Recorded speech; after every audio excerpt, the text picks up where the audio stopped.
So I got my food from Sapp coffee shop. I got the Jade Noodles. It does have barbecue pork, crab, and duck. And of course the Jade Noodles. Ooh. Spinach infused egg noodles. I saw the Jade Noodles all over my For You page and I thought I'd give it a try. First bite.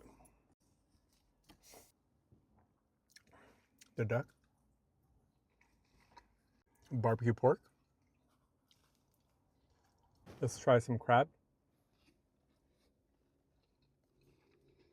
I'm not gonna lie, the crab is a little dry.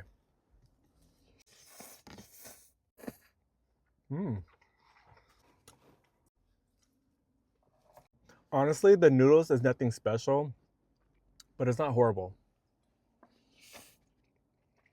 The noodles are a little sweet, but it balanced out with everything else. Last bite.